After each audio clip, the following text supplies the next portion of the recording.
Oui au développement, non aux expulsions forcées. Ceci est un message signé Amnesty International Bénin. Est-il encore besoin de le rappeler? Toute personne, même la plus faible de la société, a bien droit à une sécurité et au respect de sa dignité. Bienvenue à ce point de presse sur l'état des libertés, du droit à la vie, des droits sociaux et économiques, etc., des Béninois aujourd'hui. Ce thème sur l'ensemble des droits de nos citoyens s'impose après 8 ans de gouvernance. Le 6 avril dernier, la rupture a fêté ses 8 ans de gouvernance. Et dans quelles conditions?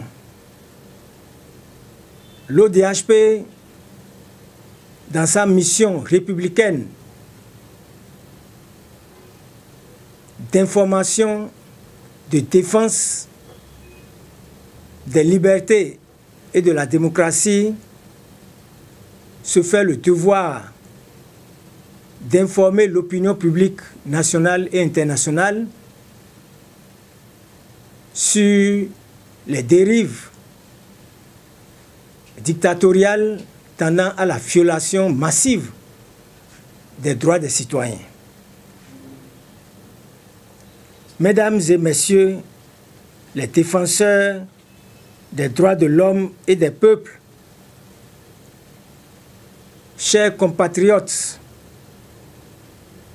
en vos rangs, grades et qualités, sur toute l'étendue du territoire et à l'étranger, je vous salue. Mesdames et messieurs, je voudrais m'adresser à vous ce jour pour sonner l'alerte et appeler à regarder de plus près en vue de dénoncer les assauts contre les libertés publiques de réunion, d'expression, de manifestation, etc., les atteintes au droit à la vie, notamment la faim qui tenaille les familles dans le pays et les suppressions de la vie. Par ailleurs, les droits socio-économiques sont de plus en plus bafoués, piétinés partout dans le pays, sans que cela n'émeuve certains acteurs politiques. Nous allons simplement relever des faits pour illustrer ce qui se passe dans notre pays. Rappelons tout d'abord la campagne en cours pour la répression du non-port de casque. Pour annoncer la dite campagne, le directeur général de la police républicaine, M. Soumaïla Yaya, et ses collaborateurs à travers leur porte-parole disent ouvertement que la répression sera rude. C'est sans commentaire, mesdames et messieurs. Il y a là une incitation au massacre des citoyens par des agents de la police. Une déclaration de guerre contre notre peuple. Et ce qui se passe à travers le pays avec la chasse aux êmes et aux usagers de la route, les morts d'hommes et d'enfants qui s'ensuivent le confirment à merveille.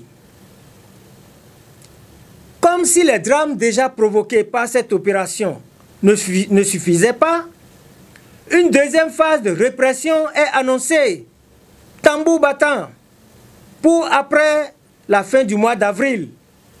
On y reviendra. Mesdames et messieurs, personne n'ignore que beaucoup de nos compatriotes sont encore en prison ou contraints à l'exil. Parmi les détenus politiques, on compte de nombreux jeunes élèves, étudiants, artisans et autres. Et cela depuis 3 ans et plus pour certains. le président de la République, son Excellence M. Patrice Talon, a promis de les faire libérer et dit avoir donné des instructions au ministre de la Justice à cet effet depuis plusieurs mois. Nous citions cela aux environs d'octobre et de novembre. Nous sommes en avril. Eh bien, mesdames et messieurs, ces jeunes croupissent encore en prison dans toutes les prisons de notre pays.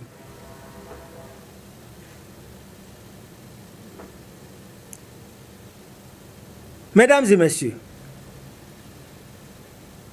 l'ODHP est préoccupé par cette situation et demande instamment à Monsieur le Président de la République d'ordonner la libération immédiate de ces détenus. En attendant leur libération, l'ODHP demande au ministre de la Justice, au procureur spécial et à toutes les autorités d'améliorer les conditions de détention de ces détenus, aussi bien à Missérété que partout ailleurs où ils sont détenus et vivent dans des conditions exécrables, au-delà de l'inhumanité.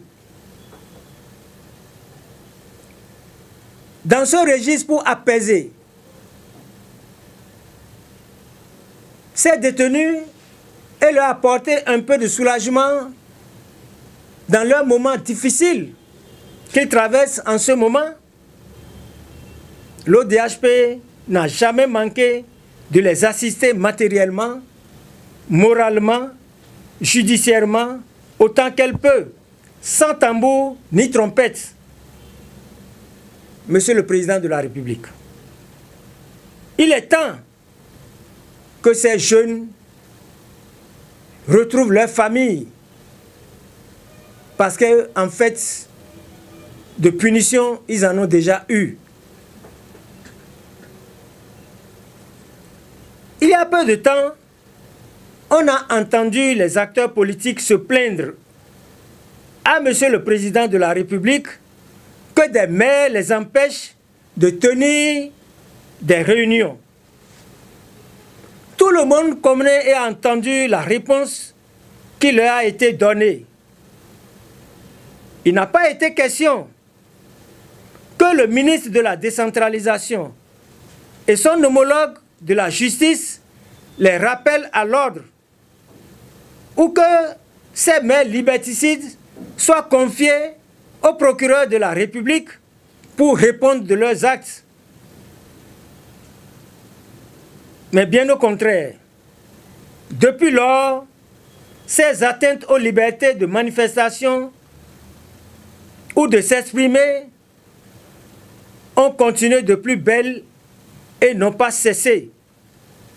Ainsi, dans le Koufo à Tofiklen ou dans l'Atlantique à Alada, on a observé que des commissaires de police initient des tentatives d'intimidation ou de dispersion de conférences publiques ou encore des tentatives d'interpellation de chefs de village ou de chefs d'arrondissement sous le mobile fallacieux qu'ils n'auraient pas empêché la tenue de conférences publiques sur leur territoire. Revenant à la question de la répression des motocyclistes en cours, les communiqués d'annonce faits par la police républicaine sont des incitations au massacre.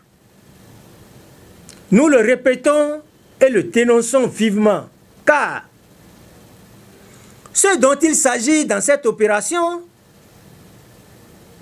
devrait être une opération citoyenne, non seulement de contrôle, mais également de sensibilisation et d'accompagnement des citoyens pour que la loi dans notre pays soit respectée. Nous sommes tous unanimes pour reconnaître la nécessité de préserver la vie pour la construction de la nation.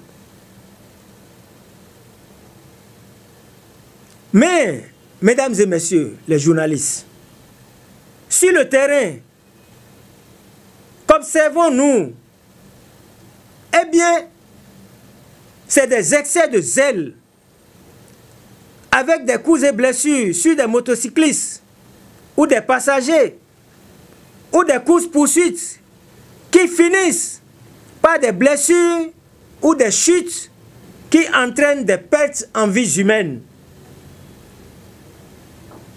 Il n'y a qu'à tendre les oreilles dans la population pour entendre des témoignages affligeants sur ce genre de drame. D'autre part, on ramasse les motos qu'on jette sans ménagement dans des pick-up ou des camions pour les convoyer dans les commissariats de police, ce qui entraîne des casses sur des engins, moyens de production de cette couche sociale vulnérable. Mieux, il est annoncé ces derniers temps que ces motos entassées dans les commissariats seront vendues aux enchères. Donc on confisque les moyens de production aux citoyens et on vient les revendre. On vient les revendre encore à d'autres personnes. C'est cynique. Un peu d'humanité. Un des cas les plus tragiques se serait produit à Kétou, avec la mort d'un enfant frappé sur la tête au dos de sa mère et qui aurait perdu la vie. Dans cette campagne agressive, il arrive des incidents regrettables, comme celui intervenu à Azové avec l'agent de police. Mais la police aggrave la situation en procédant illégalement à l'arrestation pendant un temps des parents du motocycliste qui auraient pris la fuite. Cela n'est pas admissible, car chacun répond en matière pénale de ses actes. Un parent ne peut répondre pour son enfant pour l'infraction qu'il a eu à commettre. C'est la loi qui le dit, ce n'est pas nous. Ce sont là les méthodes propres aux régimes dictatoriaux. Ces forfaits qui conduisent à la suppression de la vie contraignent les motocyclistes, les usagers de la route, les populations à la révolte inévitable, à des protestations légitimes. Pendant qu'on n'a pas fini de déplorer les abus et les pertes en vies humaines causées par cette campagne de répression pour non-port de casque, la police républicaine annonce une seconde phase devant commencer dès la fin du mois d'avril. On y parle de répression de surcharge pour des motocyclistes et les automobilistes. Et la surcharge ne sera pas réprimée si l'âge du troisième passager est compris entre 0 et 10 ans. Il faut craindre de nouveaux abus et de nouvelles vexations contre la population. C'est pourquoi l'ODHP, dans sa mission d'information et d'alerte, invite plutôt les autorités de la police républicaine et le gouvernement à en tirer les conséquences et mettre fin à ces exactions inacceptables. Car la solution à la sécurité routière devrait être d'abord et avant tout le développement du transport en commun. Ensuite, à la subvention des casques pour que l'achat de ces casques soit accessible au plus grand nombre. On n'oubliera pas le contexte dans lequel nous sommes actuellement. Un contexte de crise économique, d'amenuisement du panier de la ménagère. Un contexte de faim, de diminution du pouvoir d'achat de nos concitoyens.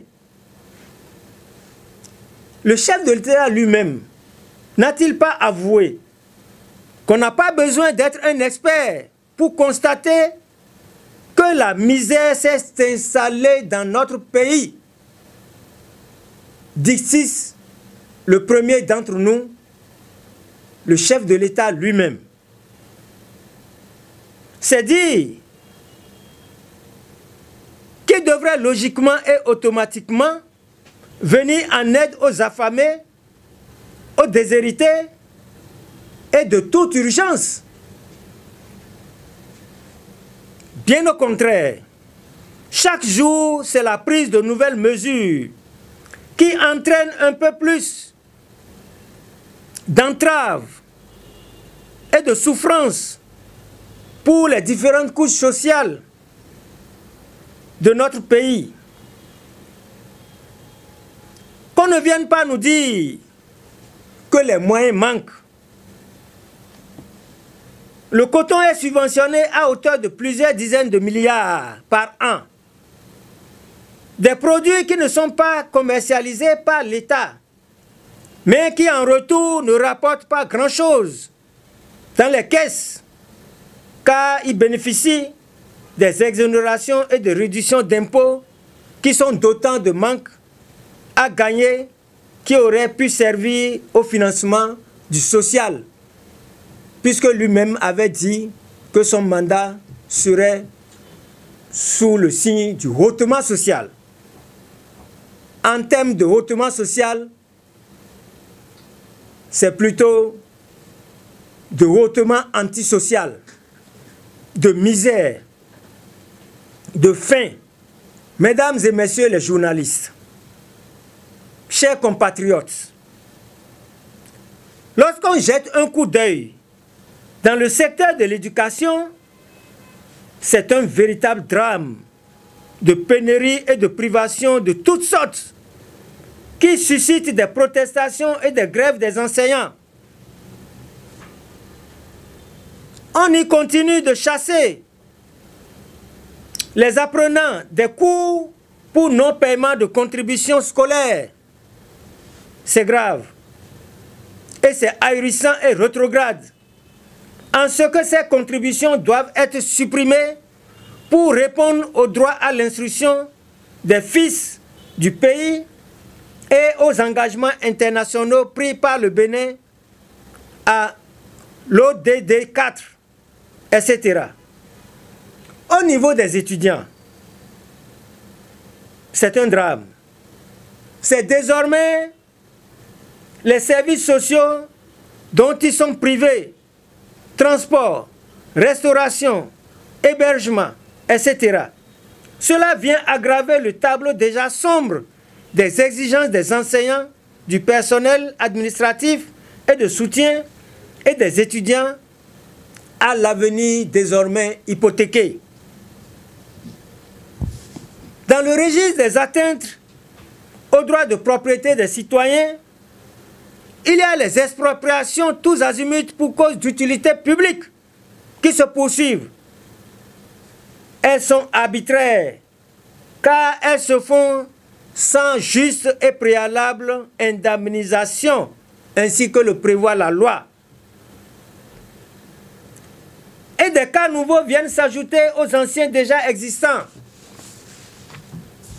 Il en est ainsi à Togben, à Kassato, à Ouanozon, à nouveau à Alada.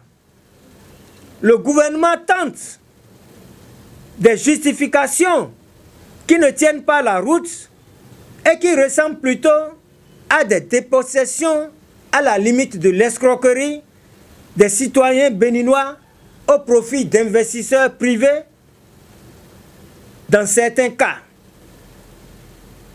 Ces nouvelles expropriations succèdent à celles de Djako, où les populations, les habitants de cette localité ont été chassés, les maisons démolies pour y planter des cocotiers en leur lieu et place, et ceux de Glodjigbe et de Anouazonzon, où les populations sont expropriées contre 200 francs le mètre carré ou moins à eux imposés en guise de dédommagement. Nous avons vu le spectacle ahurissant de ce citoyen sur le toit de sa maison qui demandait de tirer sur lui. C'est un drame social. Si on s'intéresse aux droits sociaux, mesdames et messieurs, on constatera que dans les hôpitaux et centres de santé, c'est l'enfer pour nos malades. Il y a des pénuries graves de produits essentiels. Récemment, il n'y avait pas de réactifs au CNHU, le plus grand hôpital de référence de notre pays. Et ailleurs, dans les centres périphériques de Cotonou, pour les analyses de PSA, il n'y a pas de réactifs. Tout récemment, un rapport d'audit commandé par le ministère de la Santé vient d'être publié par les services d'inspection et de contrôle de ce ministère sur l'état de dégradation des prestations et des soins de santé dans nos maternités, dans nos centres de santé, où plus de 23 cas de décès ont été enregistrés et avérés. Mesdames et messieurs, les travailleurs sont mal payés et la liberté syndicale est entravée dans presque tous les secteurs publics et privés. Dans certaines entreprises, comme la GIDZ, Aglo-Djigbe Calavi, ou ATC Alada, sur divers chantiers, etc., les ouvriers sont traités comme des esclaves, sous-payés, en deçà du SMIC, dans divers chantiers, etc. Pour bon nombre de ceux dits mensuels, évidemment, la mensualité n'est que de nom. Les salaires ne tombent pas à bonne date et le SMIC n'est pas respecté. Et tout cela, bien sûr, avec la bénédiction du gouvernement, car préoccupé, il prendrait des mesures pour des solutions en faveur des ouvriers soumis aux brimades, à l'humiliation, à la torture, mais dont le travail productif de richesse pour les patrons contribue au développement économique de la nation. Évidemment, le gouvernement autorise les investisseurs à venir au Bénin pour s'installer sans payer le moindre copec d'impôt pendant 17 ans, avec également les avantages des lois scélérates telles celles sur l'embauche, toujours dénoncées par les travailleurs. C'est inacceptable. Et les travailleurs et les ouvriers ont raison de protester de diverses manières et d'aller en grève comme cela s'observe de plus en plus. Ils doivent être écoutés pour la satisfaction de leurs légitimes revendications. Ainsi que nous le disions à l'entame, le gouvernement, par ces diverses mesures, est comme en guerre contre notre peuple et aucune couche n'est épargnée. L'ODHP dit que c'est préoccupant et c'est assez. On en a marre. Suffit. Il faut laisser le temps au peuple de souffler en atteignant la faim, la misère que lui imposent les gouvernants, que le chef de terrain lui-même reconnaît en amont.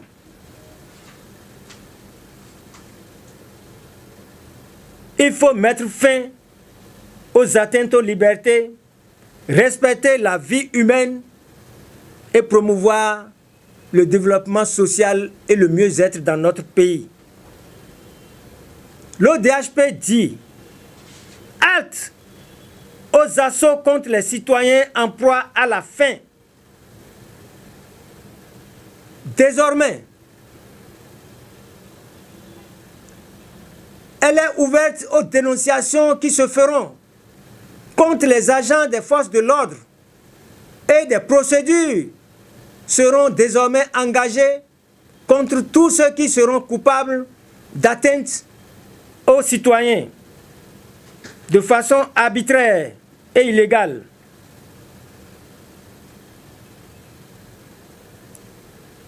Mesdames et messieurs, l'ODHP dit halte au massacre des motocyclistes et des usagers de la route.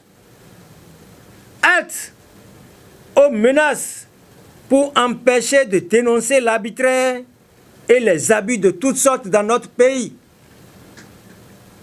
Face à l'arbitraire, face à la misère et à la faim, face à la suppression de la vie humaine, face au traitement inhumain et dégradant, le peuple a le droit de résister et de riposter pour le bien-être social et un ordre nouveau, plus juste et plus humain. Je vous remercie. Oui au développement, non aux expulsions forcées. Ceci est un message signé Amnesty International Bénin. Est-il encore besoin de le rappeler? Toute personne, même la plus faible de la société, a bien droit à une sécurité et au respect de sa dignité.